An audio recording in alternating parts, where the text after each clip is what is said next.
Boas-vindas ao terceiro painel dos diálogos intergeracionais sobre a herança histórica do desenvolvimento político de Moçambique para a liderança democrática. Buscamos, no legado histórico da nossa experiência de gestão e de condução dos processos de construção da nação moçambicana, aquilo que são os exemplos, aquilo que são as marcas de boas práticas que podemos usar hoje e no futuro para impulsionar a liderança democrática. São diálogos entre três gerações: a geração 25 de setembro, a geração 8 de março e a geração dos jovens na atualidade. Jovens que têm dado tudo o que podem, têm dado a sua vida, têm dado a sua energia para contribuir para a construção desta nação, para a consolidação deste Estado e para o desenvolvimento da democracia no nosso país. O tema de hoje convida-nos a uma reflexão que tem a ver com o nosso percurso pós-independência. 46 anos da independência. 46 anos de promoção do desenvolvimento político, social, cultural e econômico. Que lições deste percurso para a liderança democrática hoje e no futuro? Fizemos um consenso, fizemos um acordo entre as três gerações, porque, de fato, pretendemos que estes painéis sejam um espaço de conversa, de diálogo. Então, as três gerações também se tratam num ambiente familiar. Estamos nestes painéis, em todos os painéis, que este é o terceiro, os nossos avós, que são a geração 25 de setembro, os nossos tios, que são a geração 8 de março, e nós, os jovens, hoje, que procuramos dessa experiência dos mais velhos, que também foram jovens, lições para a liderança democrática de Moçambique. Quem são os painelistas de hoje? Os painelistas de hoje são três. Temos um jovem de 25 de setembro, o vovô Francisco Valentino Cabo. Temos um jovem da geração 8 de março, o nosso tio Arlindo Gonçalo Mazungane Chilundo. E temos uma jovem de hoje, da nossa malta, a Márcia Chelengo. Eu vou apresentar em linhas muito breves, porque não é possível fazer uma apresentação exaustiva de cada um dos participantes deste painel hoje. Se fizéssemos isso, toda a nossa sessão seria para apresentar os participantes. Quem é o vovô Francisco Cabo? O vovô Francisco Cabo é combatente da luta de libertação nacional. Ele é técnico de saúde pública, aposentado. Licenciou-se recentemente, terminou a sua licenciatura em Direito. Vovô Cabo, os nossos parabéns. Nós sabemos que graduou na semana passada em Direito. Estamos muito felizes. Vovô Cabo, pode acenar para os participantes saberem quem é o vovô Cabo, dentre as pessoas que estão na janela? Acenar, dizer olá. Este é o vovô Cabo. Olá, boa tarde a todos. Obrigada, vovô Cabo. Vovô Cabo, como dizia, é combatente e é técnico de saúde, licenciado em Direito. Ele, neste momento, embora esteja aposentado, é assessor no programa de prevenção de HIV-Sida, além de se ocupar em fazer estudos, não é? Porque ele terminou agora a licenciatura, ainda tem a cabeça fresca para os seus estudos. Ele tem uma formação acadêmica que culminou em 2019 com a conclusão da licenciatura, mas também teve uma formação em especialização em sanidade portuária, com enfoque para medicina de viagens, ou travel medicine, na Inglaterra. Fez um certificado em administração de saúde pública na Faculdade de Saúde de Havana. Ele tem um diploma de técnico sanitarista no Centro de Formação Escolar em Belgrado, na Jugoslávia. Fez os seus estudos secundários no Instituto Afro-Americano da British Tutorial College, em Dar es Salaam. Concluiu o ensino primário em Dar es Salaam, mas começou os seus estudos em Cabo Delgado, onde ele nasceu. Tem participação em várias atividades políticas e de combate, como combatente da luta de libertação nacional. Então, nós vamos salientar apenas algumas participações. O vovô Cabo ingressou na Frelimo no dia 20 de outubro de 1962, em Muedumbe, em Cabo Delgado. Após o seu ingresso, trabalhou no distrito de Medumbe com o camarada Manuel Lupangua, na divulgação das decisões do primeiro congresso da Frelimo e na mobilização para o recrutamento de jovens para o treino militar. Realizou várias atividades, vamos destacar aqui a atividade que ele realizou na liderança juvenil, dentro da Frente de Libertação Nacional, como responsável pelos assuntos da juventude da Frelimo, no Departamento de Relações Exteriores da Frelimo, mas também trabalhou com o vovô Cachamila, que foi um dos nossos painelistas aqui no primeiro painel, falou-nos da sua experiência também como líder juvenil. Também participou na formação de jovens, ainda durante a luta de libertação nacional, formação no curso de liderança juvenil, na Escola Central da Juventude Comunista Soviética, na antiga União das Repúblicas Socialistas Soviéticas. Eu vou saltar outras tarefas que realizou, mas sem esquecermos que, como combatente, fez também o treino militar para se preparar e participar no combate pela libertação de Moçambique. Depois da independência, desempenhou várias funções. Ele foi deputado da Assembleia Popular em 1977, que foi a primeira composição da Assembleia Popular em Moçambique. É membro de vários órgãos do partido ao longo da história do partido. E lembremos-nos, o nosso partido, o Partido Frelimo, ele durante muitos anos, até 1990, era o partido-Estado. Então, desempenhar papel nos órgãos do partido era também desempenhar um papel importante para o desenvolvimento do país. Ele também foi diretor nacional adjunto de Medicina Preventiva, diretor de Cooperação Internacional no Ministério da Saúde, portanto, tem uma longa experiência de trabalho no Ministério da Saúde e, sobretudo, no centro, no posto de saúde do Porto, onde foi diretor e é inspetor de saúde do Porto de Maputo. Desempenhou também funções na ACLIN e em outras instituições públicas e privadas, onde desempenhou várias atividades. Este é o vovô Cabo.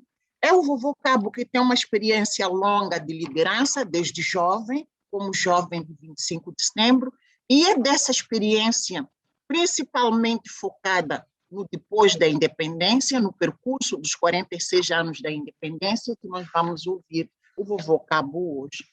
O tio Chilundo. O tio Chilundo é da geração 8 de março.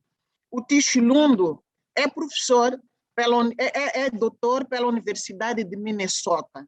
É professor no Departamento de História da Universidade Eduardo Mondlane. Ele respondeu também ao chamamento da nação, como geração 8 de março, e desenvolveu uma longa experiência de docência ao nível nacional, mas também colaborou com várias universidades ao nível internacional. Além da docência, Tio Chilundo também tem participação em processos de governação. Recentemente foi governador de Niassa, entre 2015 e 2018. Foi vice-ministro da Educação, entre 2010 e 2015. Trabalhou também como assessora do ministro da Educação e trabalhou no aprimoramento das políticas e da regulação do ensino superior como assessor no Ministério da Ciência e Tecnologia, participando no grupo que desenvolveu a primeira estratégia de ensino superior. Mas como vice-ministro também conduziu o desenho do Plano Estratégico do Ensino Superior 2012 a 2020. Não vamos aqui discriminar as participações dele ao nível nacional e internacional, como palestrante, como produtor de comunicações e o coordenador de alguns projetos, sobretudo na área do ensino superior. Márcia Xelengo. Peço perdão. Tio Chilundo, pode acenar, por favor? Ligar o vídeo e dizer boa tarde. Eu falei de si, mas não mostrei a sua cara. Peço perdão por esse lapso. Muito boa tarde, aqui está. Obrigada, Tio Chilundo. Aqui está o Tio Chilundo. Márcia, pode agora ligar a sua câmera para nos conhecermos? A Márcia é jovem, menina de 25 anos. Ela é mestra em economia no ramo de recursos naturais. É uma jovem ativa na nossa sociedade. Márcia. Boa tarde a todos. Muito obrigada, Márcia. Então, a Márcia é especialista em políticas de desenvolvimento no século XX, pela Universidade das Nações Unidas, Instituto Mundial Universitário das Nações Unidas para a Investigação Econômica e para o Desenvolvimento.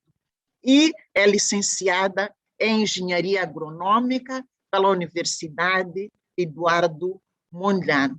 É uma jovem ativa. Além de ser ativa na aprendizagem, como podemos ver, ela é ativa também nos trabalhos que realiza. Trabalha no Ministério da Economia e Finanças, na Direção Nacional de Políticas Econômicas e Desenvolvimento, apoia o Conselho Nacional do Voluntariado no Programa de Apoio a Famílias Necessitadas e severamente afetadas pela Covid, e é consultora independente em gestão e desenvolvimento de médios e grandes projetos. Mas já tem outra experiência de trabalho antes, como diretora-geral da EMH Moçambique, trabalhou na Natur, trabalhou na African Fertilizer and Agribusiness Partnership, que é uma ONG que opera também aqui em Moçambique. Então, esta dinâmica de participação fez com que nós convidássemos a Márcia para ser a nossa dialogante, uma das nossas dialogantes neste nosso espaço. Ela tem várias experiências também de participação em outros debates juvenis e em debates de conhecimento, sobretudo na área de desenvolvimento e de desenvolvimento agrário em particular. Caros participantes, este é o nosso painel de hoje. Queremos lembrar que este painel não é uma mesa redonda. Este é um espaço de conversa. O que o painel faz é provocar a conversa. Estamos todos disponíveis para a conversa. E, para começarmos com esta conversa, convido o vovô Francisco Cabo e convido a Márcia para continuar a conduzir a conversa com o vovô Cabo e com o vovô Chilundo. Muito obrigada. Boa tarde, vovô Cabo. E tio Chilundo, não vovô. Já está, E os o Chilundo não camarada querem Chilundo está, envelhecer. exatamente, o camarada Chilundo está a reclamar o lugar dele, de fato. O vovô é cabo só. Bem-vindo mais uma vez, vovô Cabo. Muito obrigado, camarada Márcia, a senhora, nossa coordenadora dessa conversa. Muito obrigado pelo convite para participar nesta conversa, neste diálogo, como se diz, diálogo intergeracional, que pretende, portanto, vermos de onde viemos, onde estamos e para onde que vamos. É muito importante isso. E, pronto, neste momento gostaria de saber, Márcia, qual é a questão que me coloca para eu poder abordar. O nosso avô da geração 25 de setembro, combatente, nós gostaríamos de saber do vovô Cabo quais são os grandes marcos que impulsionaram o desenvolvimento da política, o desenvolvimento econômico, cultural e social de Moçambique após a independência. Gostaria também de saber quais são as lições da luta de libertação nacional que inspiraram os grandes projetos, os programas e as principais orientações para o desenvolvimento político, econômico e social. Muito bem. Para começar, como já tinha dito, muito obrigado pelo convite para participar neste painel e neste diálogo. Primeiro gostaria de dizer que quando da proclamação da independência de Moçambique, nós herdamos um país muito subdesenvolvido, sem quadros moçambicanos qualificados em todos os setores, com altas taxas de analfabetismo e das doenças transmissíveis. Portanto, é este quadro em que nós herdamos o país. A proclamação da independência de Moçambique pelo presidente Samora Machel, a 25 de junho de 1975, marcava o fim da primeira etapa da luta do povo moçambicano e, ao mesmo tempo, iniciava a segunda fase da mesma luta, portanto, para cumprimento dos objetivos que tinham sido aprovados ou definidos no primeiro Congresso da Frelimo, que era libertar o país e libertar o país, portanto, esse processo concluiu-se no dia 25 de junho de 1975 e o outro objetivo era exatamente tornar Moçambique num país com uma economia altamente desenvolvida para a satisfação das necessidades, tanto dos interesses do povo moçambicano. Portanto, a primeira etapa terminava no dia 25 de junho, mas a segunda fase da nossa luta iniciava nesse dia, que é exatamente trabalharmos no sentido de transformar Moçambique num país economicamente desenvolvido. Por isso, podemos afirmar que os marcos mais importantes que foram, portanto, que marcam, portanto, esse desenvolvimento político, econômico, social, cultural de Moçambique, exatamente, podemos afirmar que são os congressos da Frelimo. E eu digo os congressos como marcos principais, porque tudo aquilo que está a acontecer desde o princípio, desde 1962 até o presente momento, não acontece por acaso. São decisões muito importantes que se tomam, são linhas gerais de orientação e, portanto, essas decisões, essas linhas gerais de orientação só podem acontecer num congresso. Portanto, podemos dizer que, até dar um exemplo, o primeiro Congresso da Frelimo, depois da Constituição da Frelimo, 25 de junho de 1962, no seu primeiro Congresso, que aconteceu, portanto, em setembro do mesmo ano, o primeiro Congresso estabeleceu uma plataforma justa, capaz de unir, portanto, todos os participantes.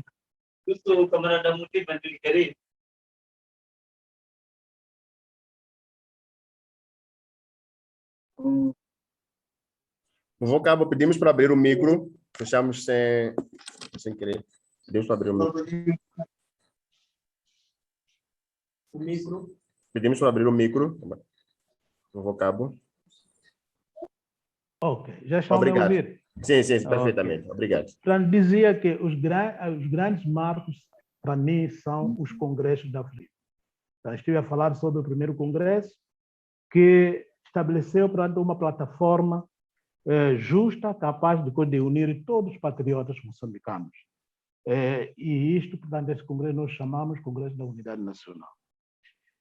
O segundo objetivo que o congresso, portanto, fixou foi exatamente que a libertação da pátria, portanto, passava por determinadas estratégias.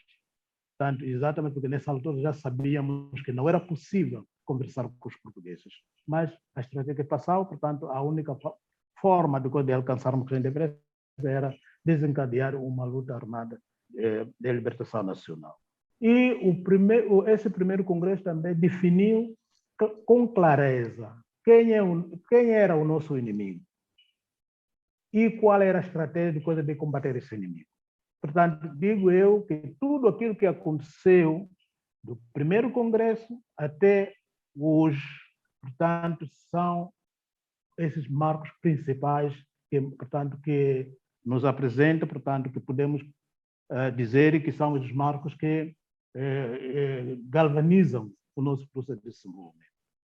Portanto, nós sabemos que antes de um congresso, realiza-se uma Conferência Nacional de Quadros.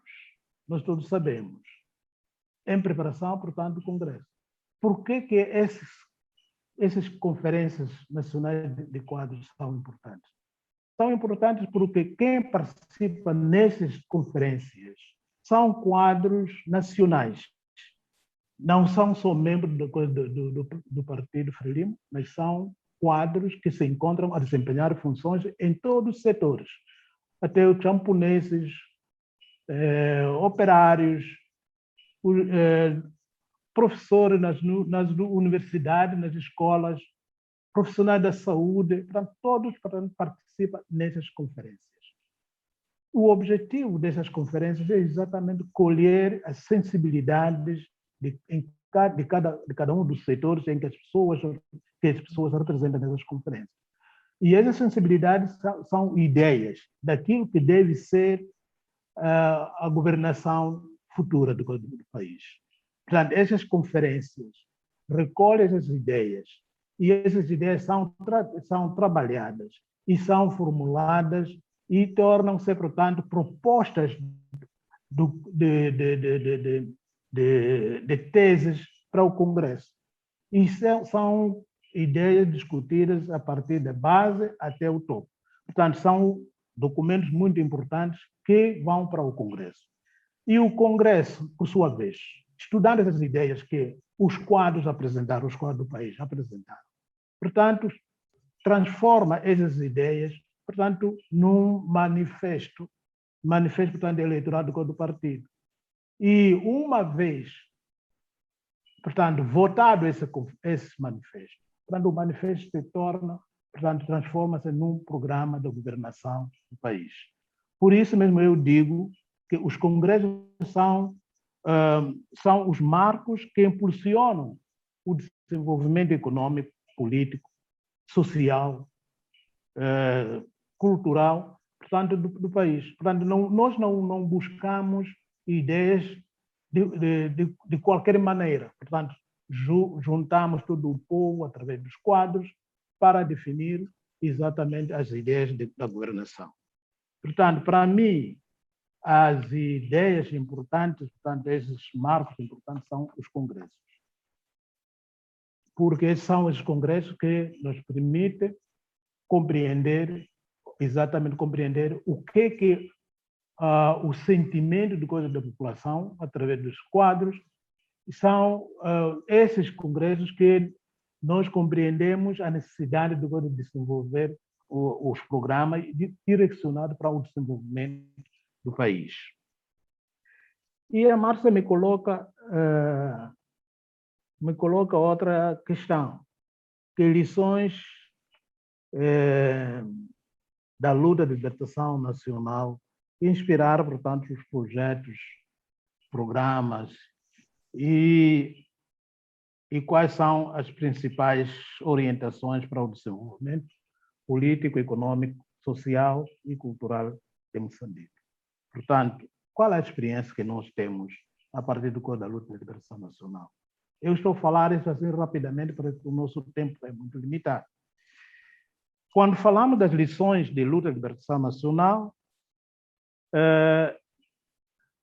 portanto, nós queremos falar da experiência que a luta de libertação trouxe.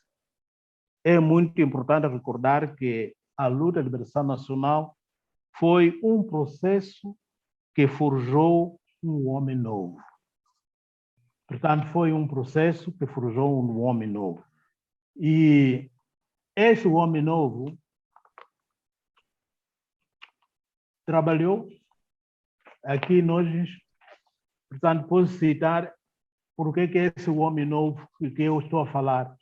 Portanto, é um homem novo que já se inspira e assume o espírito da unidade nacional. Porque antes da criação da Frelimo, o povo moçambicano estava dividido. Até podemos ver que mesmo quando chega a altura de criação dos movimentos nacionalistas, criam-se 3 movimentos antes da criação da Frelimo. E são esses 3 movimentos que se entendem, portanto, para se unir, para formar uma única frente. Portanto, esse homem novo, para mim, começa a partir da fundação da Frelimo. Portanto, assume o espírito da unidade nacional como um instrumento fundamental para a materialização dos objetivos que foram anteriormente referidos. Nós aprendemos a trabalhar arduamente com as armas e enxadas na mão para combater o inimigo que já tinha sido definido pelo primeiro Congresso e produzir comida para alimentar e vender, portanto, comida para alimentação, para alimentar as nossas forças, comida para alimentar a população, bem como vender os excedentes na base do espírito de voluntariedade, consentindo, portanto, sacrifícios, enormes sacrifícios para que o país pudesse, portanto, ser libertado. Eu queria aqui salientar mais a questão de voluntariedade, porque nós todos que passamos, que nos engajamos, como a introdução foi feita, e eu entrei na Frente de Libertação de Moçambique, logo portanto, no início da frente, em 1962, em outubro, portanto, 2 meses depois, 1 mês depois da fundação, e o que significa que entrei na frente como jovem voluntário. E nós todos que trabalhamos durante todo o processo, desde o início da luta de libertação nacional até a proclamação da independência, nós trabalhamos na base de voluntariedade. Isso é muito importante para que o jovem de hoje entenda o que significa consentir sacrifícios, mas na base de voluntariedade. Aprendemos também a honestidade, o respeito pelo próximo e pela coisa comum. Pela coisa comum nós respeitamos, porque na altura nós tínhamos os bens que eram colocados para o desenvolvimento da luta de libertação nacional. E cada um de nós tanto respeitava esses bens, que eram bens comuns. Ganhamos os valores humanos e humanistas, onde soubemos valorizar o espírito de amizade e solidariedade com outros povos. Por que isto? Porque a nossa luta armada, a nossa luta de liberação nacional, é uma luta, portanto, desenvolvida pelo povo moçambicano para se libertar do jugo colonial. Mas essa luta foi uma luta apoiada por outros povos e nós temos que valorizar esse apoio que os outros povos nos deram. A transformação de luta armada de liberação nacional em guerra popular e revolucionária de libertação nacional prolongada consolidou a nossa convicção de que a vitória se organiza e a vitória se prepara. Nada acontece ao acaso. Como eu dizia, é preciso que em cada setor as ações sejam programadas, planificadas e cumpridas com disciplina e zelo, que permite a vitória inequívoca no campo de batalha contra as forças, portanto, naquela altura, contra as forças militares. Portanto, nós aprendemos isso aí, que é preciso planificar as nossas ações e é preciso disciplina e zelo para que pudéssemos ter o sucesso da nossa luta. Aprendemos também a valorização dos quadros e a sua formação política e técnica em todos os setores, o que foi um pensamento estratégico que ajudou a encarar minimamente a crise criada pela fuga dos técnicos portugueses depois da independência. E esse que foi muito importante, a valorização dos quadros. Eu queria informar que a escola da Frelimo em Bagamoio e os centros pilotos nas zonas libertadas constituíram, portanto, a coluna importante para o setor da educação. E não só para a definição e implantação do sistema de educação abrangente e um programa nacional de alfabetização. Portanto, são essas experiências que nós trazemos da luta de libertação nacional. E podemos até dizer que à altura do coisa da independência, da proclamação da independência nacional, como eu dizia, que havia uma taxa muito elevada de analfabetismo. Mas, poucos anos depois, trazendo essa experiência, implementando essa experiência no Moçambique independência, já tivemos a redução drástica do índice de analfabetismo no país. Portanto, essas são as experiências que a luta de libertação nacional, portanto, traz, que contribuíram, portanto, para exatamente a definição dos programas de desenvolvimento econômico, político, social, cultural, depois da independência. Portanto, é preciso dizer que, na altura da independência, como dizia num dos pontos, que tínhamos muito poucos quadros. Aliás, praticamente não tínhamos quadros nacionais. Os quadros que nós tínhamos eram quadros portugueses, que muitos deles abandonaram o país. Lembro-me muito bem, como trabalhando no setor de saúde, praticamente não tínhamos médicos nacionais. Poucos médicos nacionais que tínhamos, aqueles que efetivamente se identificaram com Moçambique, eram muito poucos. E o primeiro grupo de médicos formados que saíram de coisa na altura da Universidade de Lourenço Marques eram muito poucos. E, portanto, praticamente, o abandono de coisa dos técnicos portugueses, médicos, enfermeiros, técnicos do laboratório, técnicos da farmácia, nós tivemos que recorrer aos serventes para assumir, portanto, essas funções. Aqueles serventes que ao longo do tempo vinham aprendendo com os técnicos portugueses, portanto, eles, nos primeiros anos, portanto, assumiram isso. E tivemos que, efetivamente, acelerar o processo de formação de quadros. E digo isso em relação à saúde, mas isso aconteceu em todos os setores. Portanto, a experiência da nossa luta armada, portanto, serviu muito, foi muito positivo nesse processo de coisa de desenvolvimento econômico, social, político e cultural, portanto, do país. Portanto, são essas questões que eu gostaria de partilhar neste momento. Não sei se, Márcia, não sei se há alguma coisa que gostaria que eu falasse sobre isso, sobre mais questões, mas eu preparei para partilhar com o painel, portanto, com todos neste diálogo, portanto, esses pontos fundamentais. Muito obrigado. Muito obrigada, Vovô Cabo, pela rica apresentação e partilha da experiência durante o período da independência. Eu pude perceber da explicação do Vovô Cabo que a geração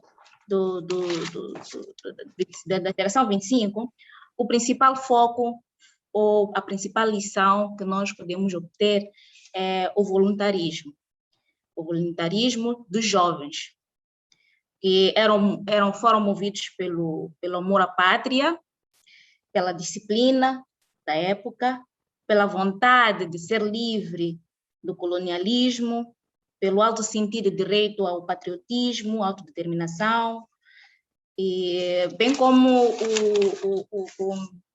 o desenvolvimento, desencadeamento da independência de forma abnegada e amor ao próximo. E o maior legado da geração 25 de setembro foi a abnegação e entrega à pátria, nas questões relacionadas à pátria. Mas também percebemos, ou pude perceber, que daquilo que o vovô Cabo conseguiu partilhar é a questão de nos organizarmos para tudo quanto queremos ou perspectivamos.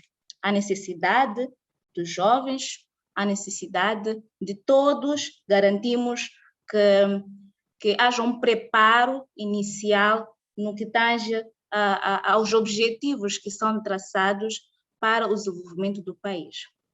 Vovô Cabo, muito obrigada pela rica apresentação.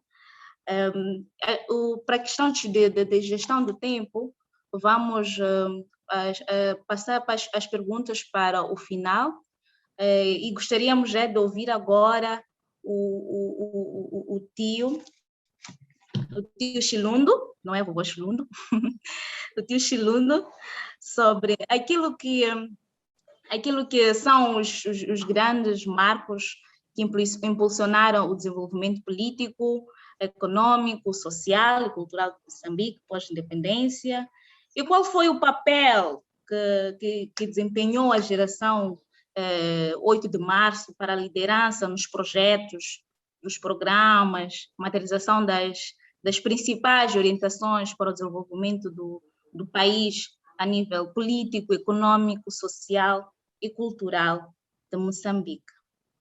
Tio Chilundo. Muito boa tarde, mais uma vez. Gostaria, mais uma vez, de agradecer por esta oportunidade de poder participar deste painel intergeracional extremamente estimulante, e também a saudar aqui ao vovô Cabo pela muito instrutiva e muito iluminadora tanta apresentação que acabou de fazer. Na verdade, o que eu vou falar só porque o que foi feito pela geração de 25 de setembro foi bem sucedido.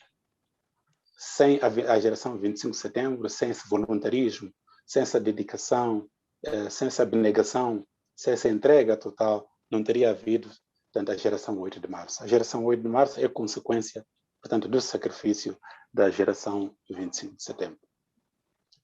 Nós tivemos o êxito tanto de testemunhar tanto o hastear tanto da nossa bandeira nacional, em 1975, portanto, dia 25 de junho, mas logo a seguir começaram as transformações muito profundas dentro da nossa sociedade moçambicana.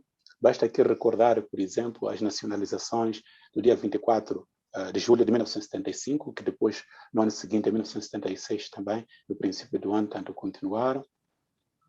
E também outro marco muito importante foi a realização do terceiro congresso da Frelimo em 1977, de que falarei tanto um bocadinho mais adiante, em termos de alguns aspectos que achamos que marcaram muito a nossa geração.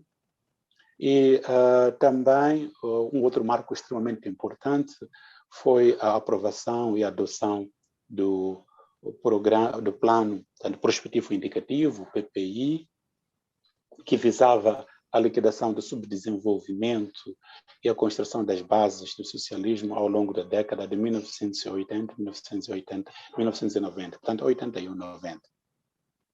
E ainda na década de 80, nós testemunhamos a introdução do PRE, do Programa de Reabilitação Econômica, que introduziu a economia do mercado, tanto no nosso país, tanto foi um shift, tanto de uma economia centralizada, tanto para uma economia tanto de mercado, a partir tanto de 1987 estivemos tanto nesse processo. Foi um processo naturalmente que não há ruptura de um momento para o outro, temos economia de mercado, não. Foi todo um processo, uma série de medidas que foram tomadas para que efetivamente também pudéssemos ter uma economia também de mercado. E também, logo a seguir, nós estávamos, aliás, todos estes fenômenos de que estamos a falar estão a acontecer numa situação de uma guerra de desestabilização, que começou logo depois tanto da nossa independência nacional e tanto foi progredindo. Primeiro foi uma agressão tanto da Rodésia e depois tivemos aqui também a participação do regime minoritário tanto da África do Sul e que tanto foram desestabilizando o nosso país, bombardeando e naturalmente destruindo infraestruturas do país, e nós estamos a ser moldados tanto como geração 8 de março neste contexto também de guerra. E em 1990, como um outro marco extremamente importante, testemunhamos a aprovação da nova Constituição da República, a Constituição de 1990, que introduziu o multipartidarismo. Outro marco extremamente importante desde a independência até cá é o Acordo Geral de Paz de 1992, seguido das eleições que se realizaram em 1994. Mas eu não queria tanto falar só de questões de forma cronológica, mas eu gostaria de me basear mais naquilo que marcou a geração tanto 8 de março. A geração 8 de março não nasceu assim como tanto um bang, não só veio com uma explosão, não. Foi um processo formativo. Muitos de nós estávamos, sim, em Moçambique, no território que acabava de ser Moçambique, mas não tínhamos a formação política para entendermos muito bem a natureza tanto da luta e que a Frelimo estava tanto envolvida desde o início da luta de libertação nacional e depois da conquista da independência. Por que é que nós tínhamos que reconstruir o país? Por que é que estávamos a enfrentar aquelas dificuldades e como é que havíamos de ultrapassar aquelas dificuldades? Havia toda uma necessidade de formar esta geração de 8 de março. E um dos elementos extremamente fundamentais, tanto como o vovô Cabo Tandera se referiu, são os congressos. Realizou-se, por exemplo, o terceiro congresso em fevereiro de 1977, e tanto foi neste congresso em que a Frelimo, tanto de Frente de Libertação tanto de Moçambique, se transformou num partido de vanguarda marxista-leninista, o que contribuiu para a introdução de uma planificação tanto centralizada e também o controle tanto do Estado em tudo que são iniciativas econômicas, sociais e todo o projeto de desenvolvimento tanto de Moçambique. Foi também neste congresso que se definiu tanto a agricultura como base tanto de desenvolvimento e a indústria tanto como fator tanto impulsionador, dinamizador e decisivo. Portanto, podemos ainda aqui sublinhar que aqui preconizava-se a planificação tanto centralizada tanto da agricultura, a mobilização do campesinato para as machambas estatais, para cooperativas, e para a criação também de aldeias comunais. E um dos objetivos principais tanto do Congresso era a construção de uma economia moderna, baseada na agricultura mecanizada e também, naturalmente, como referimos, no momento da indústria como fator dinamizador. Mas o destaque também muito grande é que é feito para a ciência. A ciência aparece aqui como o centro em que coloca-se a ciência em justaposição à tradição, em que era imperioso apostar muito na educação.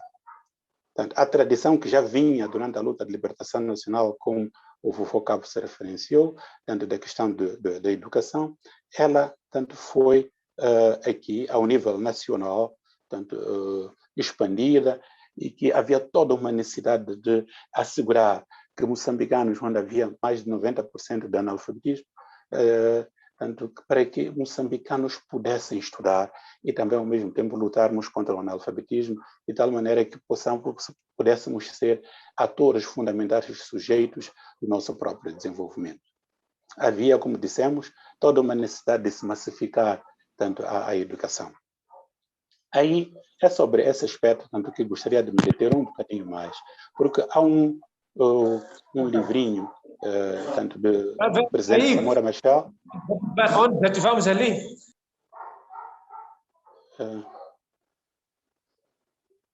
Faz favor. Queria pedir que desativassem o som, por favor. Ou o host, o Adriano, pode desativar para todos, com exceção ao Tuxinodo. Já. Obrigada. Sim.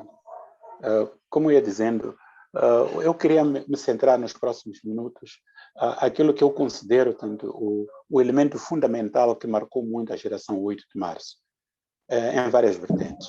Tanto é um livrinho que foi publicado de Samora Machel, com o título Fazer da Escola uma Base para o Povo Tomar o Poder.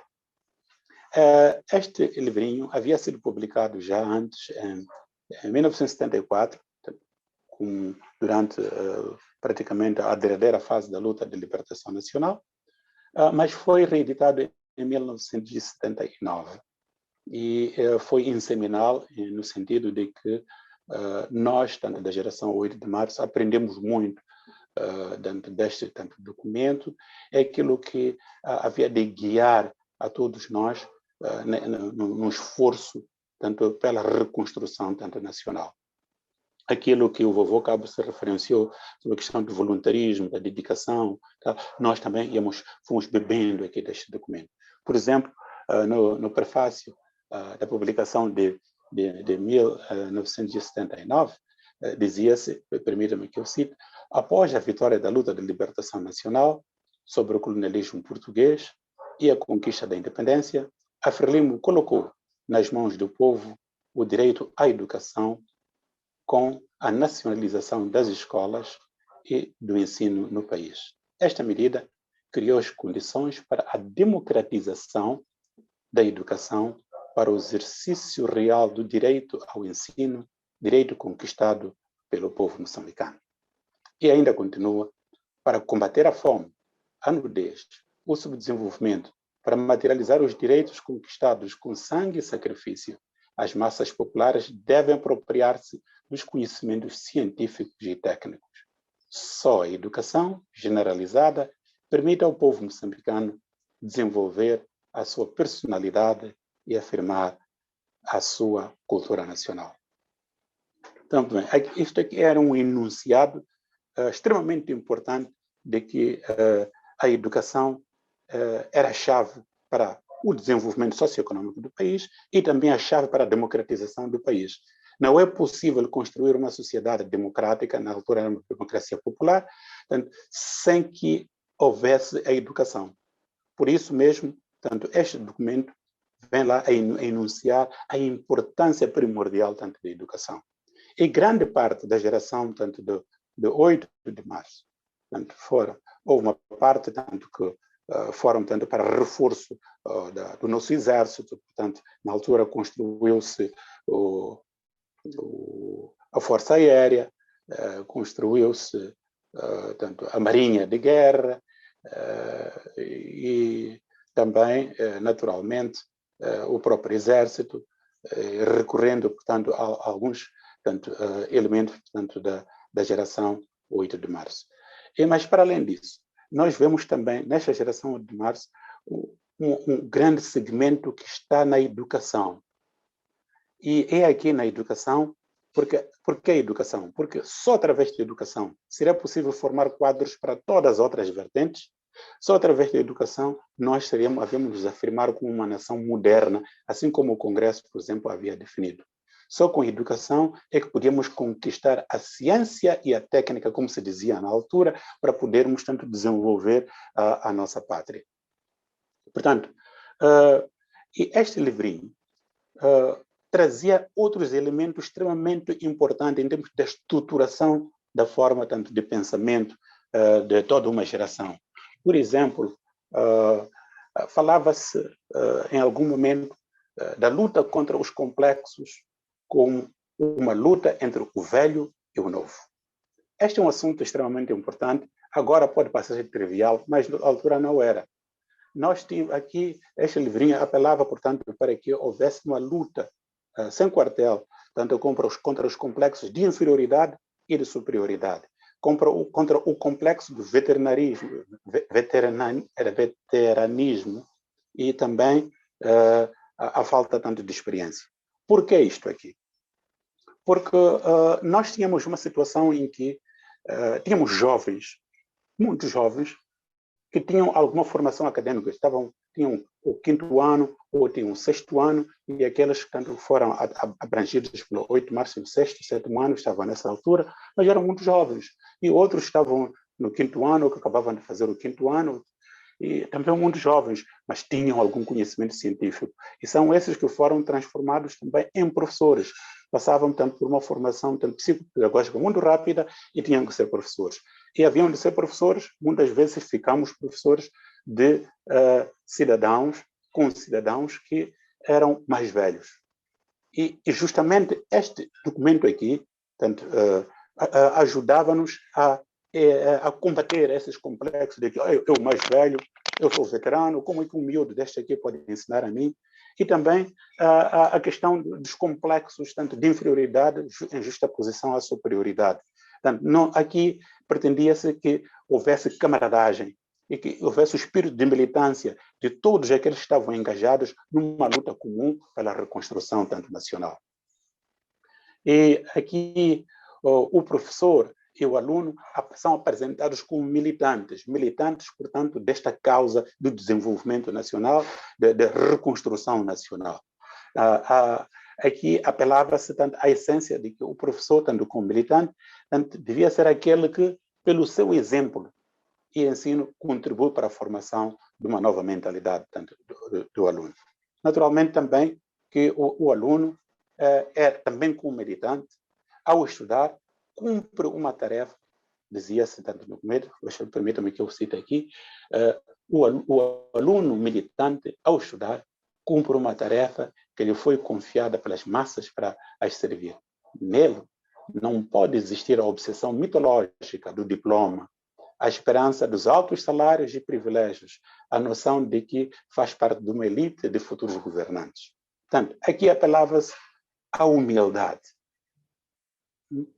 O aspecto que foi também abordado aqui pelo vovô Cabo, portanto, essa questão de humildade já vem dos primórdios da fundação da Frelimo e que depois da independência apelava-se tanto para que houvesse humildade de ambas as partes, porque o professor sim ensinava, mas também o aluno tinha a possibilidade de ensinar pela prática.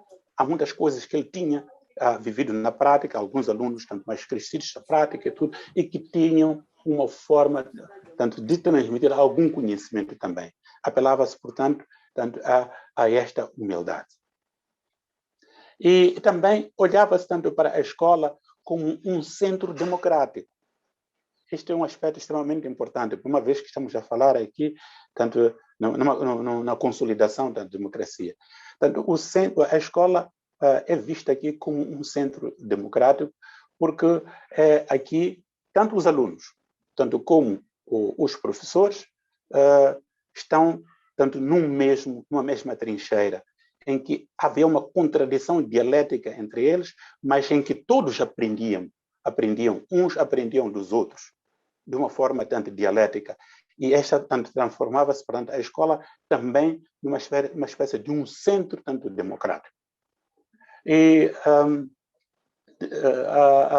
aqui também podemos tanto tirar importantes lições tanto para a nossa geração, que depois acabou também moldando o futuro, que é a necessidade tanto da garantia da democracia no ensino. E para que houvesse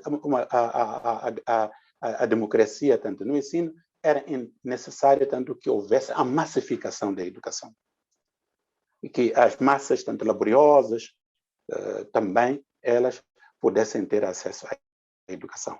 Coube à geração 8 de março, através daqueles que foram formados como professores, tanto também contribuírem para a disseminação, mas também vamos ver, depois, já nos anos 90, depois da Constituição de 90, vamos ver alguns desta geração vão optar por criar instituições de ensino privadas que ajudam também a massificar tanto a educação no país. São instituições de ensino a vários níveis, desde o básico, o médio, tanto até o superior, em que nós vemos tanto o envolvimento tanto da geração 8 de março. Este livrinho tinha também o condão de incutir em nós aquilo que são valores de convivência numa situação tanto de construção de uma democracia. E, não obstante nós termos tanto o centralismo democrático como um princípio, mas também dizia-se, e permita-me que eu cite, gostei desta parte aqui que eu apanhei também no livro, dizia assim como mesmo a árvore mais alta se enraiza no chão e sempre cresce de baixo para cima, as orientações devem surgir do sentido e da consciência da base, atuando a vanguarda como o adubo que fortalece e acelera o processo da tomada de consciência. Então, esta aqui é uma formulação filosófica muito importante.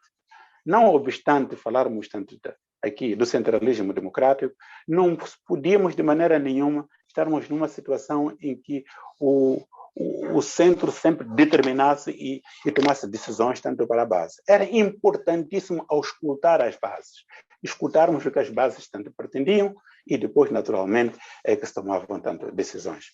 E esta como podemos chamar tanto de coletivização tanto da direção, portanto, isso veio também na gestão das escolas e na gestão tanto da sociedade, este princípio do centralismo democrático, em que havia uma subordinação, portanto, da minoria à maioria e também dos escalões inferiores aos escalões superiores.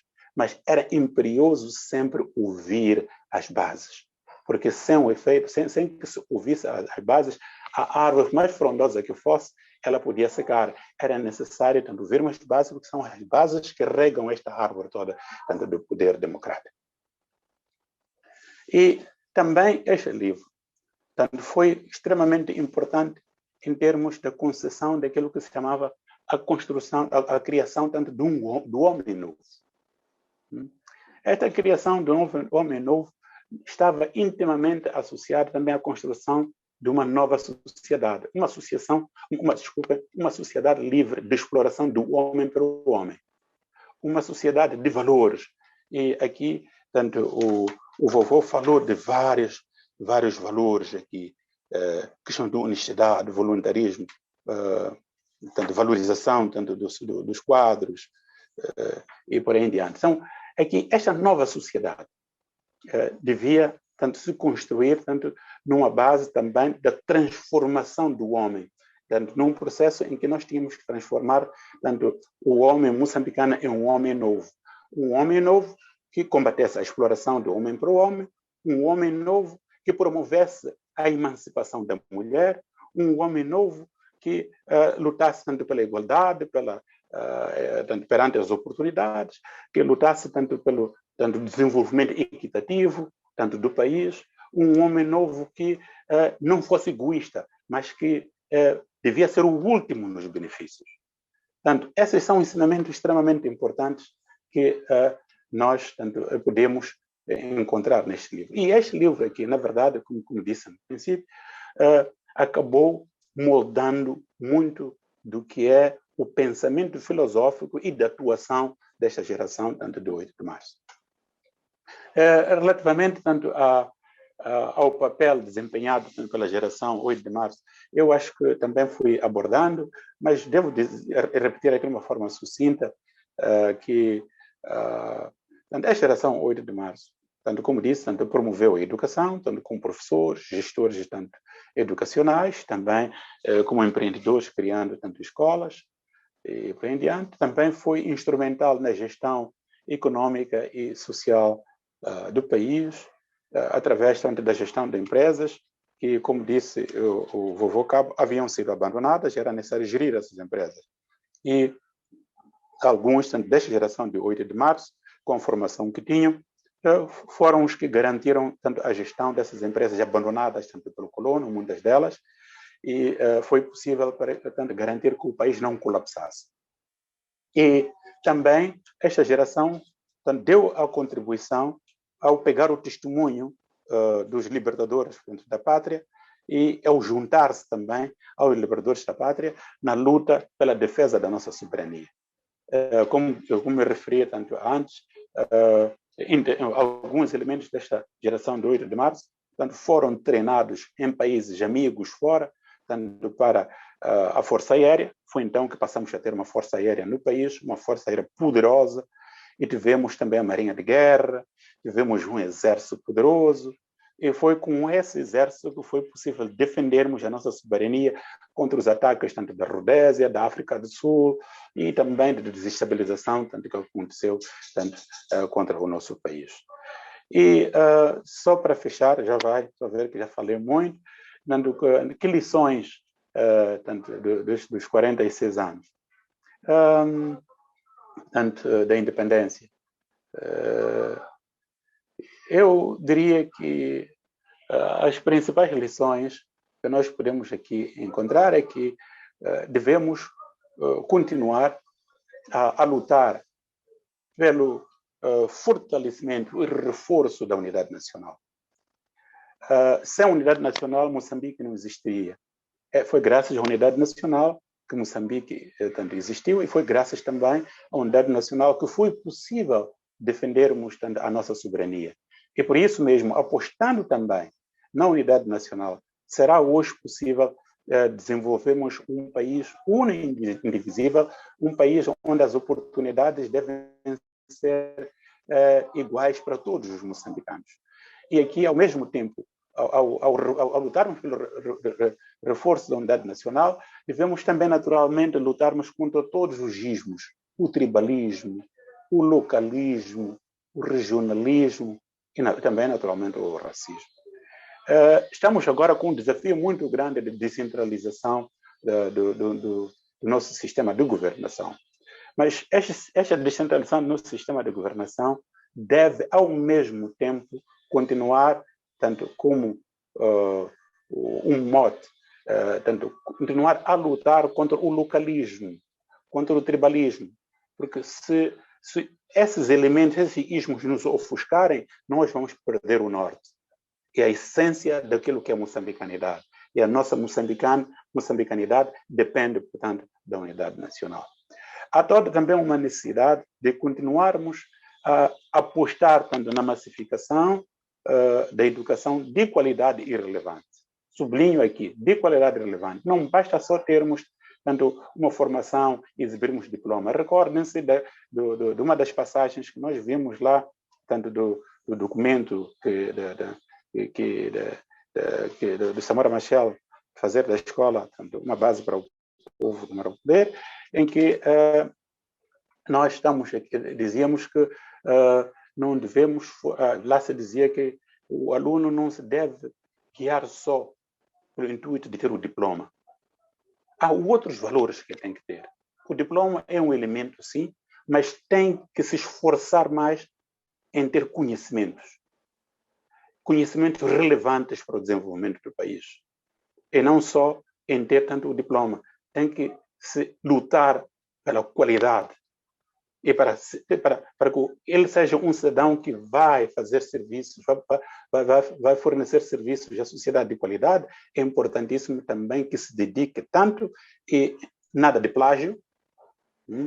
Plágio é mau, porque vai fazer com que tenha só um diploma e seja amanhã não suficientemente competente para os desafios do país que nós temos. E também eu entendo que deveremos também continuar a promover o desenvolvimento social e econômico do país de uma forma inclusiva, integrada e sustentável. Portanto, sublinho muito esses aspectos porque não pode haver assimetrias, nem mesmo dentro de uma mesma província, e muito menos ao nível do país por regiões. Nós temos que promover aqui um desenvolvimento equitativo, tanto integrado e também sustentável. Dessa maneira é que vamos assegurar esta unicidade da nossa pátria amada. E, ao mesmo tempo, entendo também como um desafio extremamente importante a luta permanente contra todas as formas de corrupção. De uns tempos para cá, nós estamos a sentir que estamos a ficar encurralados aqui. A corrupção está a tomar formas tais em que parece que está a ficar uma forma de estar. E isto é muito mau.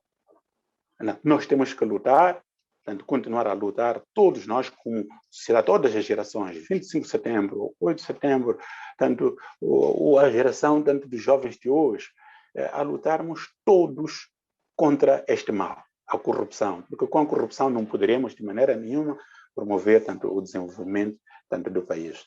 E, por fim, diria que é importantíssimo que também, como país, adotemos políticas que estimulem moçambicanos a serem donos do seu próprio destino, no sentido de serem os moçambicanos a empreenderem, serem moçambicanos a terem negócios pequenos e grandes, e não só esperarmos que sejam estrangeiros com iniciativa que venham cá fazer as coisas. Nós temos que acarinhar aqueles moçambicanos que têm ideias boas para desenvolver o nosso país e, ao mesmo tempo, criarmos instituições que possam apoiar essas iniciativas, esses empreendedores, de tal maneira que possamos ter tanto empresários também moçambicanos. E, tanto estaria aberto agora para perguntas. Obrigado. Muito obrigada, Tio Chilundo. Foi realmente um aprendizado que creio que todos nós conseguimos captar. Realmente tem muitas coisas que conseguimos tirar como lições. E tanto o vovô Cabo como o tio Chilundo, pela experiência que partilhou, que viveu, conseguimos perceber que os jovens a nível nacional ainda tem muito o que fazer. Já está a fazer alguma coisa, mas como associativismo, como associações de voluntariado, mas que ainda tem muito a fazer. Depois vou dar aquilo que é a minha opinião em relação ao resumo do debate, das lições, como jovem, que resume aquilo que é o encontro de hoje. Mas para já temos uma pergunta da nossa irmã Zaida Matola, que vai para o vovô Cabo. E faz a questão que ela gostaria de saber quais são os aspectos que deveriam ser recuperados para se garantir a continuidade da melhor gestão de quadros no país, tendo em conta que o contexto atual que o país vive de muito multipartidarismo, com a filosofia, com diferentes filosofias, deviam ser recuperadas para garantir a continuidade de um país melhor. Sim, é mais ou menos isso. Então, a irmã Zaida gostaria de saber do vovô Cabo, não sei se percebeu a questão, gostaria de saber quais são os aspectos que nós devemos ter em conta para garantir a continuidade de uma melhor gestão de quadros no país, tendo em conta o novo contexto do país de multipartidarismo, com filosofias trazidas pelas ONGs e pelas diversas organizações da sociedade civil.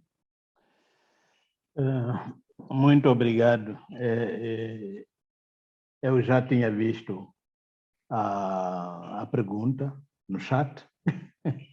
Então, estive a fazer um exercício aqui para poder encontrar quais são os aspectos que nós, neste momento, devemos recuperar. Uma das coisas que... Primeiro, queria saudar o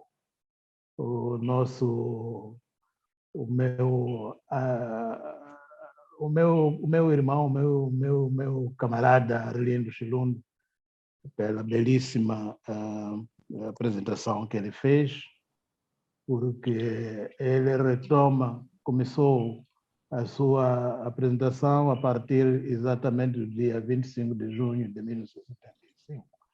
E como eu dizia que nós herdamos um país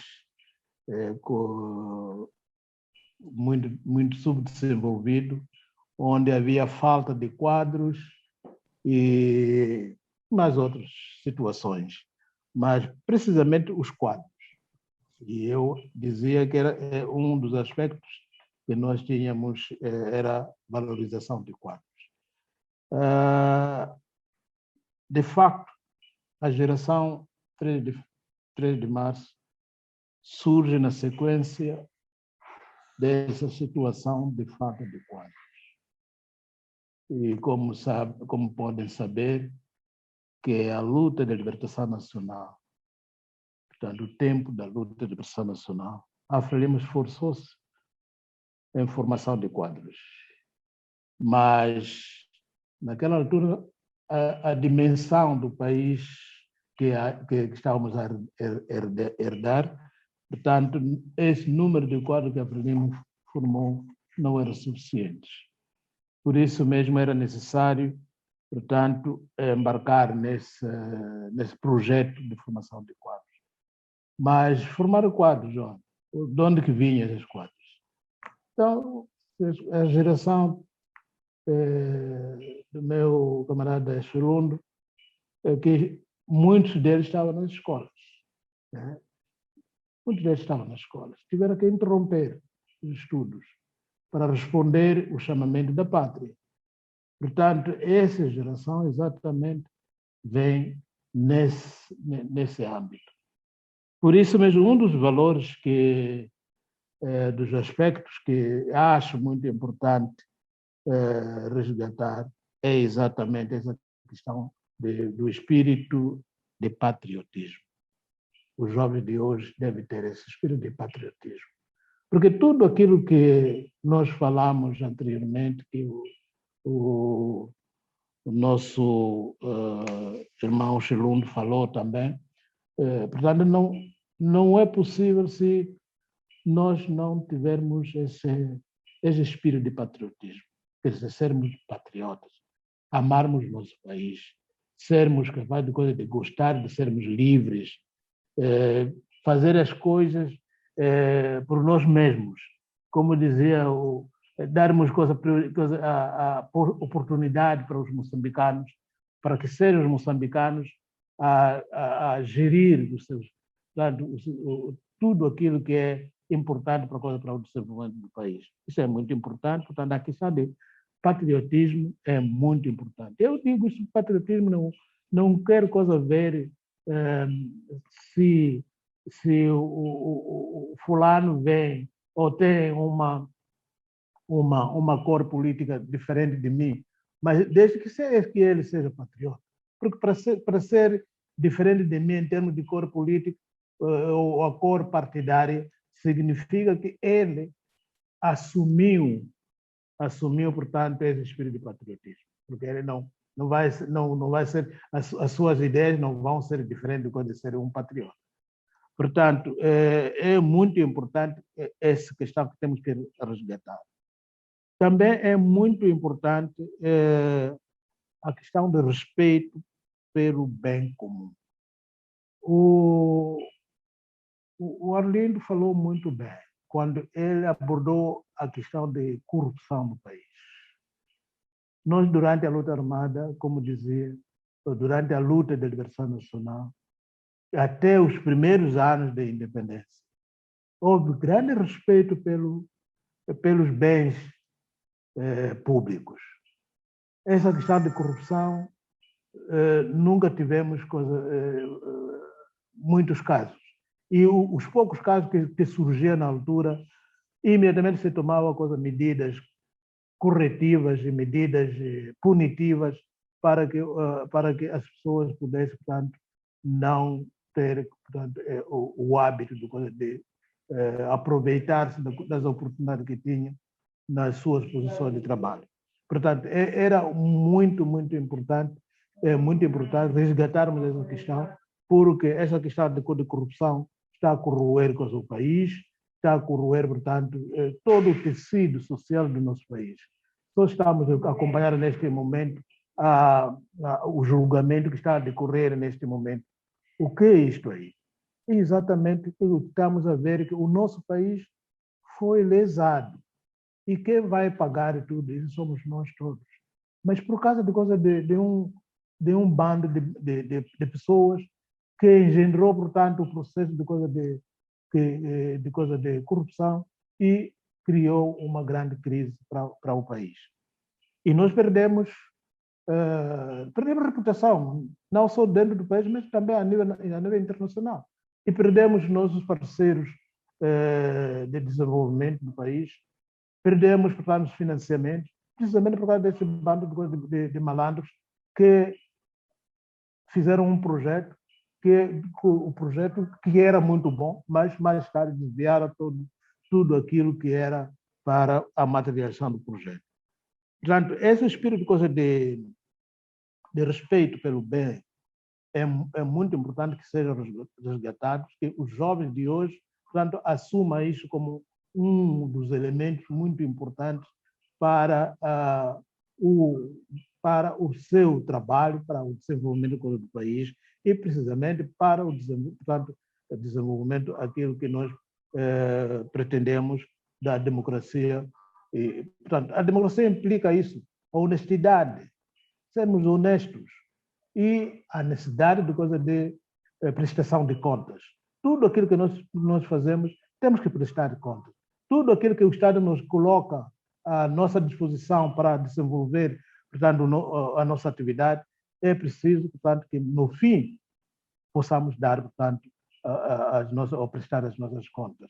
Portanto, é muito importante este aspecto de respeito pelo bem comum, respeito, portanto, por tudo aquilo que nós temos que fazer para que em benefício do povo.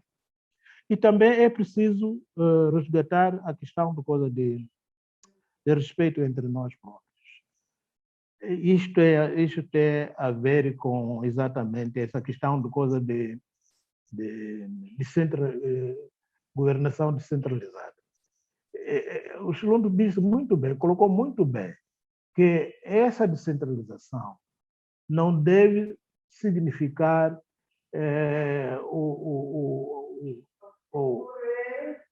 a ideia de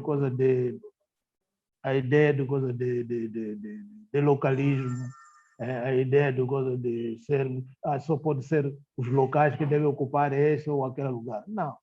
A descentralização deve ser um método de integração de nós todos, independentemente do nosso local de origem, independentemente da nossa raça, portanto, da nossa crença religiosa. Portanto, esse processo tem que significar uma integração de todos os elementos, de todos aqueles atores importantes para garantir o desenvolvimento do nosso país. Essa é aquela questão de voluntarismo. é um problema sério. Eu não sei se eu queria deixar os jovens falar disso. Nós, geração de 25 de setembro, mostramos que essa questão de voluntarismo é muito importante. Naquela altura não havia salários, mas nós compreendemos as condições atuais em que, portanto, nós estamos agora numa sociedade de economia de mercado. E naquela altura era muito importante quando uma pessoa, ou quando a Frelimo arranjava comida para arranjava comida para todos. Eu lembro-me, eu cheguei aqui em outubro de 1974, portanto, durante o tempo de transição, e tive o privilégio de ser nomeado diretor-geral adjunto de saúde pública durante o tempo, no governo de transição. E lembro-me que nessa posição que eu tinha oportunidades, tinha salário, mas o que aconteceu naquela altura? Nós todos, quando chegávamos no fim do mês, recebíamos a folha de salário, assinávamos a folha de salário. Essa folha de salário nós depositávamos na conta da Frelimo. Para ver onde estava, até onde ia o espírito de sermos voluntários.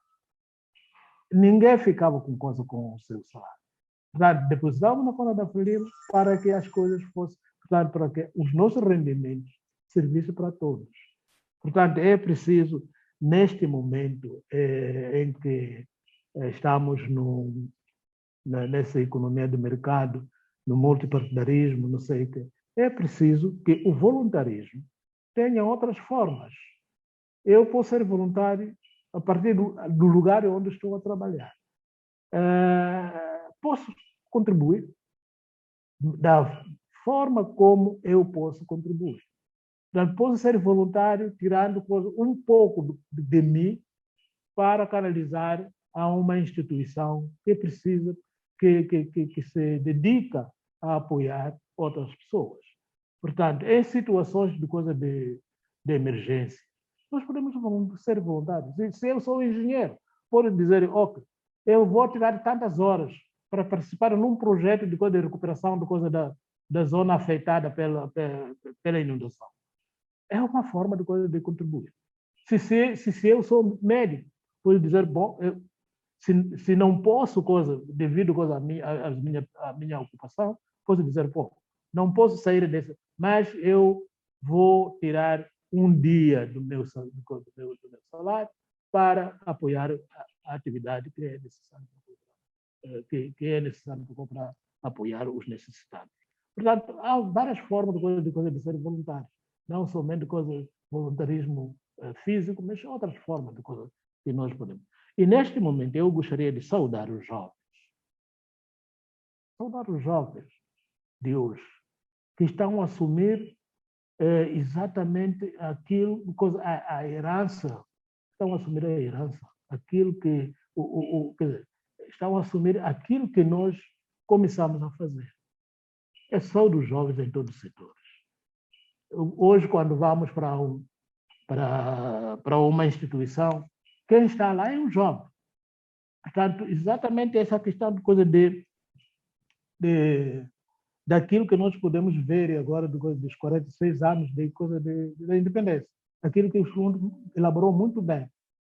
Mas os jovens estão a assumir responsabilidade. Eu quero saudar os jovens e continue a assumir essa responsabilidade em todos os setores. Em todos os setores. E hoje estamos Muito a ver obrigada. quem está a lutar em Cabo Delgado são os jovens.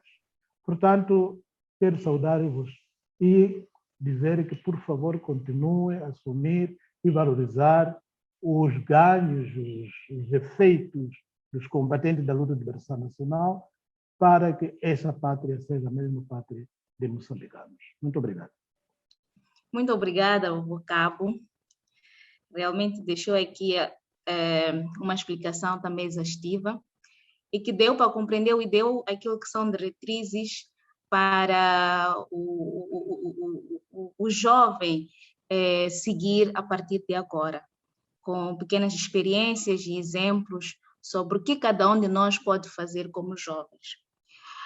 Temos aqui uma mão levantada, o nosso irmão Mohamed Ali, da ilha de Moçambique. Tome a palavra, por favor, mas peço que seja direto Obrigado. e curto. Sim, vou ser muito direto e curto. Primeiro, gostava de congratular por estar presente aqui, por ver essas excelentes apresentações. Saúde especialmente ao professor Chilundo, que foi meu professor na Universidade de Milano, e acho que aquilo que foi narrado faz todo sentido hoje. Mas como jovem, estou efetivamente preocupado com esta nossa falta de espírito de patriotismo e, sobretudo, esse espírito relacionado com a questão do voluntarismo. Como sabem, nós hoje estamos com dificuldades a nível do país em termos financeiros, mas ao mesmo tempo temos problemas. E aí a gente se questiona quem é que vai resolver os nossos problemas. Nós somos uma população economicamente ativa, como jovens, temos recursos, até alguns locais, e esta questão de nós temos que cobrar para fazer tudo, até mesmo para arranjar uma via pública na nossa rua, etc, etc. Este problema de voluntarismo, penso que como jovens temos que continuar a apostar mais e temos que investir entre nós e divulgar cada vez mais a vantagem e a importância do voluntarismo. Mas a minha questão é relacionada com a educação. Em que medida hoje falamos do patriotismo, sim? E ao mesmo tempo temos a nossa mídia, num contexto global, passando programas que muitas vezes não têm nada a ver conosco. Mas em que medida, através de uma reforma curricular, nós podemos cultivar mais a educação patriótica e uma cidadania que efetivamente nos faz orgulhar daquilo que é nosso?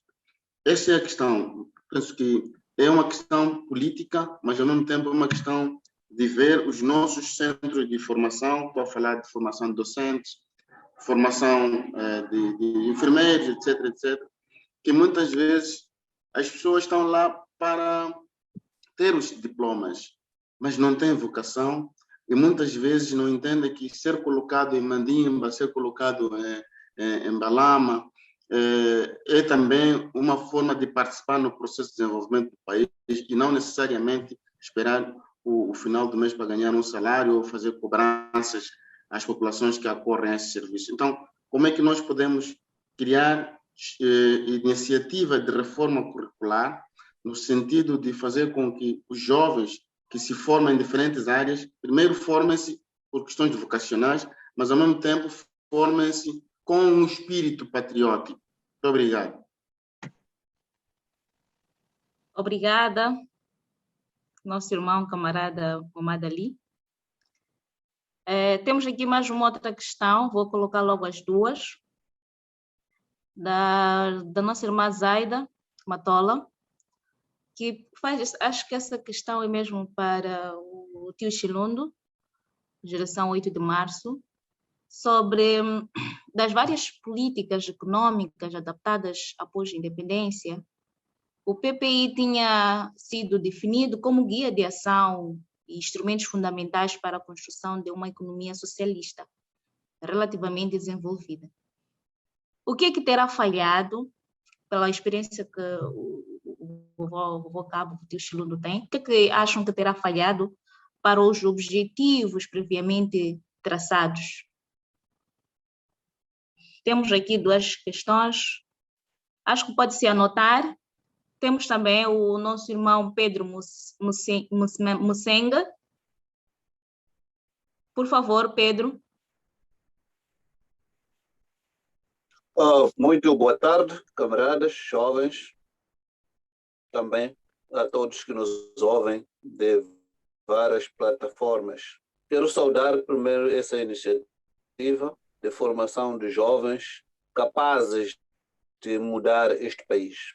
Agora, a minha questão, apesar de depois ter entrado tarde, mas é uma iniciativa louvável, queria saber dos painelistas. Os nossos jovens atuais, de facto, correm atrás das oportunidades. E as oportunidades existem para todos. Mas o nosso discurso, em algum momento, lá que estamos nas grandes cidades, não conseguimos provar com A mais B as oportunidades que estão no distrito. O que é que, na verdade, está a falhar? 2, os próprios jovens nossos, jovens da Frelimo, são jovens que, em algum momento, têm que servir de exemplo para os outros jovens. Servir de exemplo é o quê? Abster-se de todos os maus comportamentos que podem existir na sociedade. Quando vence e consegue uma oportunidade, não seja uma oportunidade que é alinhada ao partido. Se conseguiu, é porque é da Frelimo. Não. Se conseguiu, conseguiu pela própria meritocracia. Agora, a própria geração 8 de março, essa geração também que libertou o país, ficou o grande legado deles. A grande minha preocupação tem sido o seguinte: a observância das cotas, em algum momento, na ocupação de algumas atividades, quer no Estado, quer em várias oportunidades, porque esses jovens também merecem. E se formos a ver, em algum momento, não tem sido obedecido esta parte. Se temos 10% no Conselho de Ministros de Jovens, temos 10% na Assembleia da República, temos 10% na Assembleia Provincial, temos 10% dos secretários permanentes ou administradores distritais. Então, isso também capitaliza os jovens. E fica a saber que, afinal de contas, estamos a incluir de uma forma bem direcionada. Então, esta é uma pequena observação que eu tinha para dar. Vamos desculpar se, porventura, tenha algum momento ferido alguma sensibilidade, mas para aquele que conheça quem é Pedro Musengue, são jovens, de facto, que têm suas ideias próprias, mas alinhadas com o próprio partido. Muito boa tarde. Muito obrigada, nosso irmão, camarada Pedro Musengue, que deixou aqui alguns comentários, aquilo que é a sua visão e posicionamento. Quero já passar a palavra ao vovô. Vovô Cabo.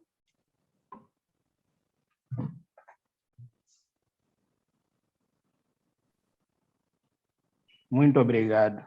Bom, eu aqui notei algumas questões. Quero primeiro partir dessa última questão que o nosso camarada Pedro Musengue coloca, o problema da necessidade de dar oportunidades aos jovens. E juntando a isso também gostaria de falar sobre a problemática dos jovens que se formam mas não encontram emprego. Primeiro é essa questão de percentagem. Eu penso que o camarada Pedro Musengue sabe muito bem o princípio da Frelimo, em termos de ocupação de lugares. Respeitamos muito essa questão de percentagem. E eu dizia antes que hoje em dia, quando eu vou para uma instituição, a maior parte das pessoas que estão trabalhando são jovens. São jovens. E é verdade que o país é tão grande, e é verdade que o processo de formação dos jovens está muito acelerado. Anualmente saem muitos jovens qualificados de várias instituições superiores de ensino, instituições de formação técnico-profissional, mas é verdade que, em termos do Estado, não é possível absorver toda a força que anualmente sai, portanto, das instituições de ensino. Mas aqui está o problema. Uma coisa é emprego e outra coisa é trabalho. é aqui onde temos que ver as coisas. Porque, de facto, para encontrar emprego, tanto no setor público como no setor privado, está sendo difícil. Particularmente neste momento, depois da pandemia, depois do Covid-19, que muitas das empresas que nós temos estão paralisadas devido à situação. Mas o mais importante é que os jovens formados que tomam iniciativas. Há muito trabalho por fazer. Portanto, é preciso mesmo que os jovens se engajem no empreendedorismo e nas iniciativas que possam alocar de acordo com a sua formação.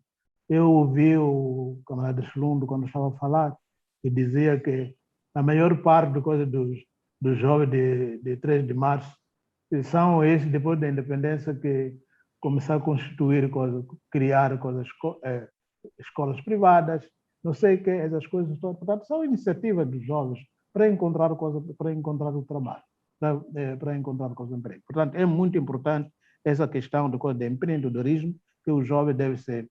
E além de coisa dessa, portanto, nós temos que ver que, de facto, eu sozinho não posso fazer nada. Mas é preciso ver se nós podemos associarmos associações, cooperativas, determinados setores. Isso é muito importante. A questão que se falou muito sobre a questão da necessidade dos jovens. Quando a pessoa vai para a universidade, quando sai, não é suficiente somente ter o diploma, não é suficiente ter só o certificado. O mais importante é saber fazer as coisas. O camarada Chilundo falou muito bem.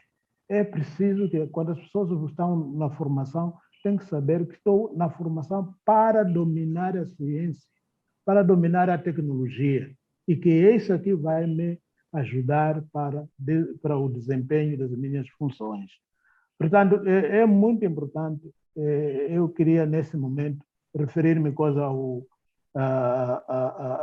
utilizar as palavras do antigo ministro da Educação, Augusto John, se não estou a falhar, mas é Augusto John, que proferiu, portanto, uma aula de sapiência na graduação minha, que teve lugar no dia 20 deste mês, no Centro de Conferência Joaquim Sano. Uma das coisas que ele falou, esse problema de formação, portanto, ele perguntou-nos, cada um de vocês toma um chá todos os dias? Nós dissemos que sim, tomamos chá. Então, significa que, se tomamos chá, aquilo que deve nos orientar na nossa formação, quando estamos a estudar, quando estamos na escola, é exatamente tomar chá todos os dias, porque o chá significa conhecimentos, habilidades e atitudes. Portanto, quando saímos da escola, então temos que ter as 3 coisas. E é isso que ele denominou como chá de cada dia. Portanto, eu penso que o resto que gostaria de deixar para a segunda, para a quarta. Muito obrigado. Muito obrigada, vovô Cabo. Tio Chilundo, peço que dê a sua contribuição, mas tem que ser em menos de 1 minuto, porque já estamos em cima da hora, por favor. Bem, muito rapidamente, vou tentar responder aqui a preocupação do Momada Ali. Eu não sabia que estava na ilha de Moçambique, é um sítio muito bonito. Na verdade, o que nós devemos fazer em termos de reforma curricular para promovermos a educação patriótica e a cidadania é valorizar a nossa história, termos referências que nós valorizamos, portanto, referências dos nossos heróis. Nós temos que celebrar os nossos heróis. E nós temos que celebrar os nossos heróis, temos referências. E essas referências devem entrar no nosso currículo. E não temos vergonha da nossa própria história. Portanto, é isso que promove o patriotismo, é isso que vai promover a cidadania. Muito rapidamente, respondendo à preocupação da minha amiga Zaida Matola, diria que o que impediu efetivamente que o PPI se tornasse uma realidade foi a guerra de desestabilização. Foram destruídas infraestruturas, ao invés de construirmos aquilo que estava no PPI, desviamos nossos recursos para defender a pátria agredida. E houve muitas pontes, escolas, muitas infraestruturas que foram destruídas. Ao invés de avançarmos construindo novas infraestruturas sobre aquelas que existiam, estávamos a lutar para defender o que ainda não tinha sido destruído. Isso que fez com que o PPI efetivamente fracassasse. Não foi por falta de empenho e dedicação. Havia um grande esforço, mas a guerra de desestabilização inviabilizou. Muito obrigada. Nosso amigo Musenga, da terra do ananás e mandioca, eu gostei muito da sua colocação. Nós temos efetivamente que valorizar muito aquilo que nós escrevemos e ser consequente. Se há cotas, essas cotas devem ser respeitadas em todas as atividades que nós realizamos e, ao mesmo tempo, devemos fazer uma grande divulgação das oportunidades que há nos distritos. Só investindo nos distritos podemos, efetivamente, promover um desenvolvimento rápido do país. Obrigado. Muito obrigada, tio Chilondo. Muito obrigada, vovó Cabo. E a todos os nossos irmãos que colocaram aqui as suas inquietações, contribuições. Foi um debate, creio eu, produtivo, e podemos aprender muito e tivemos algumas diretrizes como jovens para poder prosseguir para o desenvolvimento do país. Bom, pude perceber também que, de forma resumida, os jovens sempre estiveram na linha da frente para a libertação e libertando os processos que firmam aquilo que é a nossa nação, a nação moçambicana. Temos muitos desafios no que tange a questão da estabilidade econômica, o desemprego, a erradicação da pobreza, e isto exige de nós, como jovens, uma mudança radical da nossa mentalidade. Como jovens, devemos assumir que não ter emprego ou ser pobre não chega a ser uma dádiva para os moçambicanos, não devemos nos conformar. Como jovens, devemos procurar saídas, sacrificar a nós mesmos, criar condições para garantir aqui a criatividade de cada um, uma entrega à nossa pátria, e isso vem exigir de nós que nos dediquemos de forma completa para o alcance dos nossos objetivos. Devemos contribuir também como jovens para o empreendedorismo, investir na nossa educação, mas para o lado de saber fazer. Devemos tentar atrair os investimentos, mais investimentos para o nosso país e, consequentemente, o desenvolvimento do empresariado nacional. Devemos nos unir como jovens, nos organizarmos e nos espelharmos sempre para os nossos avós, 25 de setembro, que têm muita experiência e ensinaram-nos muito, igualmente com os nossos tios, 8 de março, que tiveram como em vista a defesa e a soberania e a estabilidade econômica do nosso país. Muito obrigada a todos pela presença. Doutora Ana Maria Nhampuli, a nossa mamã, teria alguma coisa para dizer? Sim, Márcia. O que eu tenho para dizer, em primeiro lugar, é agradecer a Márcia, nossa jovem, por esse papel que desempenhou hoje de representar os outros jovens neste painel, que é o terceiro dos diálogos intergeracionais. Muito obrigada, Márcia. Agradecer também ao vovô Cabo pelas ricas lições. Agradecer ao vovô Chilundo. Oh, meu Deus, tio Chilundo. Perdão, tio Chilundo. É que, como nós, os tios, os jovens, já somos vovós, eu já sou os vovô filhos mesmo. Dos jovens, fica sempre esta confusão entre os vovós e os tios. Dichelu, 60 anos muito obrigada por em toda outubro. Então, já estão a entrar na a terceira idade. partilha de lições que fez hoje. Agradecemos a todos os participantes. Temos a felicidade de anunciar que todo o país esteve aqui presente, através de todas as províncias, distritos. Sofala, parabéns, foi a província com mais distritos a participarem no nosso diálogo de hoje. Eu vejo ali Maringue a assinar de felicidade. Olhem só a sala como está repleta de pessoas. Os nossos distritos, que os nossos sobrinhos, avós, tanto das províncias, dos distritos, daqui da cidade de Maputo, que estiveram a participar deste diálogo. Os diálogos continuam. Os diálogos continuam porque este diálogo estará aberto para quem quiser aceder. Já temos no chat a indicação do site. O Adriano, o Massinga vai passar já a indicação do link da Escola Central, da página da Escola Central, na qual este diálogo estará acessível a partir da próxima semana. Mas o diálogo continua também porque teremos em outubro o próximo painel. Em outubro, na última sexta-feira do mês de outubro. Setembro vamos fazer uma folga, temos muita comemoração, temos o 7 de setembro, temos o 25 de setembro, com programas especiais.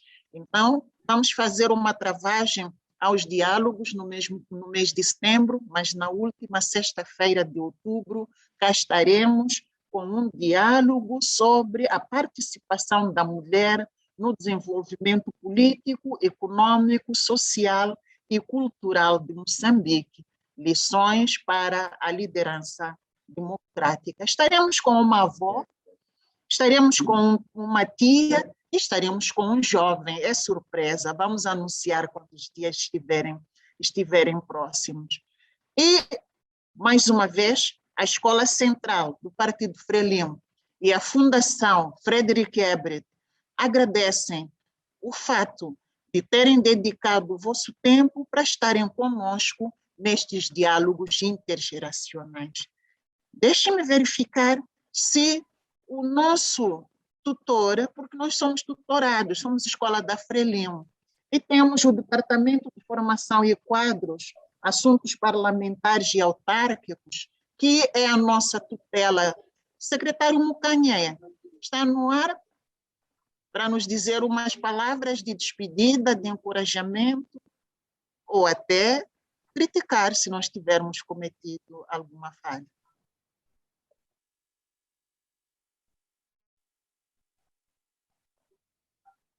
Bom, não vejo o sinal. Estava no ar, mas deve ter tido algum inconveniente. As tecnologias, às vezes, colocam-nos esse tipo de constrangimento, mas, mesmo assim, dizemos, em nome da Escola Central do Partido Frelimo, que é uma entidade, propriedade da Escola Central do Partido Frelimo, entidade do Partido Frelimo, dizemos muito obrigada por participarem destes diálogos, diálogos que são abertos a qualquer pessoa que estiver interessada. Vamos ligar todas as nossas câmeras, porque precisamos de fazer o registro, a foto de família. Todos os participantes são convidados a abrir as câmeras para fazermos a linda foto de família. Alguns ainda não ligaram. O nosso painel já está todo bonitinho. Adriano e Massinga. O link também está no chat, podem copiar o link do chat, mas também vamos partilhar através de várias vias, de várias plataformas, o link que vai permitir que o diálogo possa continuar através do YouTube, que é o espaço em que a Escola Central criou a sua página para que o diálogo não pare apenas naqueles que têm tempo de estar às 14 horas. Muito obrigada pela participação e adeus. Se todos acenarmos antes de desligarmos, vai sair aquela foto com o nosso adeus. Adeus e até a próxima, na última sexta-feira de outubro. Ok. Obrigada. Obrigado. Obrigado. Abraço. Tchau, tchau. Tchau, tchau, Tijunda. Adeus. Tchau. Tchau. Ai.